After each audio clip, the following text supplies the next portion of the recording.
How's it going, YouTube? Down here. In this video, we're going to do number 110, balanced binary tree. So given a binary tree, determine if it's height balanced. For this problem, a height balanced binary tree is defined as a binary tree in which a left and right subtrees of every node differ in height by no more than 1. So for example here, right? We got 3, 9, 20, 15, 7, right? And this is going to be true. Why is it going to be true? Well, if you think about it, we can see that everything's balanced from a node perspective, right? Because if you take a look here, we'll see that we have two null nodes here, right? So we have two inputs. We basically have a node and we have two separate inputs as we're looking like towards there, right? So you got to think from a tree perspective. You imagine if you were looking over here, let's say you had a pair of eyes, right? You look here and you can see that there's a node here and a node here. Therefore, it's balanced. That's the best way to think about it. It took me a really long time to get what the meaning of a balanced binary tree really was. But if you take it from the perspective of like looking down at the node, then it becomes a lot more clear here, right? So now let's give a counterexample of something that wouldn't be a balanced binary tree, right? So if we take a look at, say, I don't know, I got here, here, here, here, here, etc., etc., and then you have the same thing on the left side.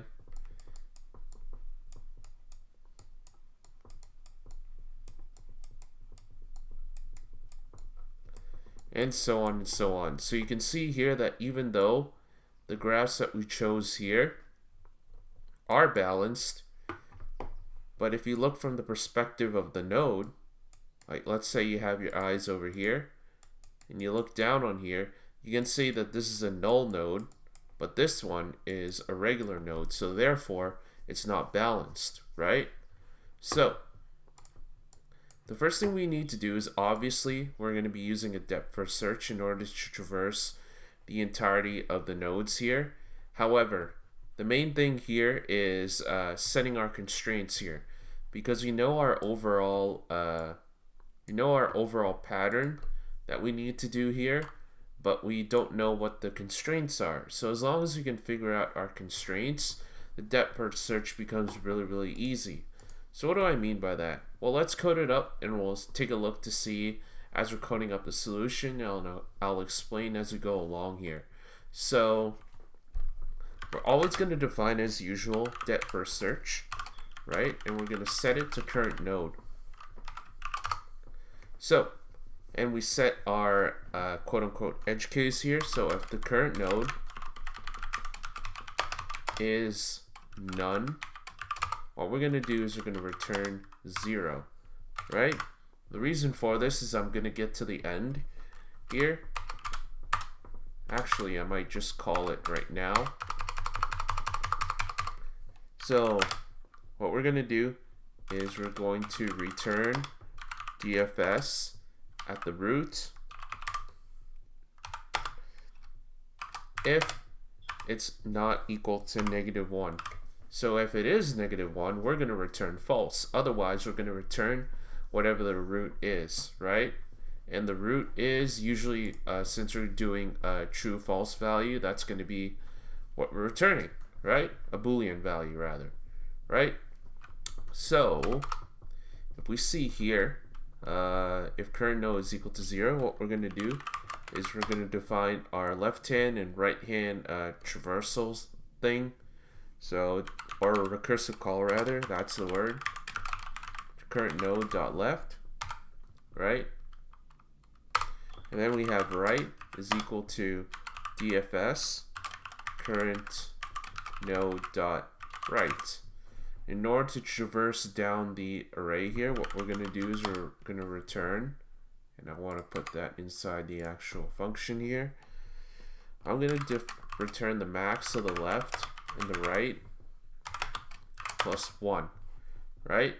So now that we have our template here, now we can figure out our constraints. Well, we know that we need to find out what the height here is, because immediately if we can see that if our height is greater than 2, like let's say that, I don't know, this one over here had an extra node, right?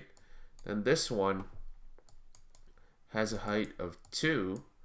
This one has a height of, or this one's not a good example. Let's just say that we had something like this, right? I'll say 3 and 2 and 2 and 2, right? So now this has a height of 3. This one has a height of basically 1, right? So 3 minus 1 is equal to 2, and we can see here that each node must differ in height by no more than 1, right? So therefore, we can't really, we have to return false in this case.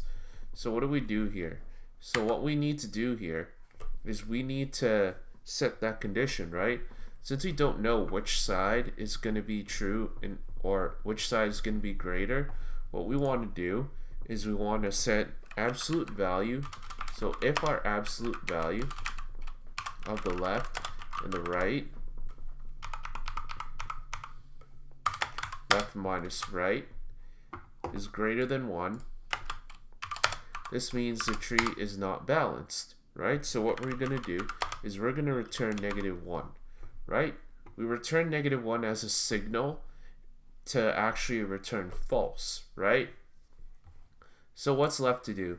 If at any point, if we see that either left or right is equal to -1, then we have to return -1, right? So if left equals -1 and or right is equal to -1, what we're going to do is we're going to return -1, right? That's basically the code. It's fairly simple, but as long as you have those signal callers there and if you understand the general format, this is not such a difficult problem. But just understand that the binary tree is, they basically give it to you over here. But anyway, let's run it. Should work. And submit. And it's success. So, if you guys enjoyed the video, don't forget to hit like, comment, and subscribe. And I'll see you next time.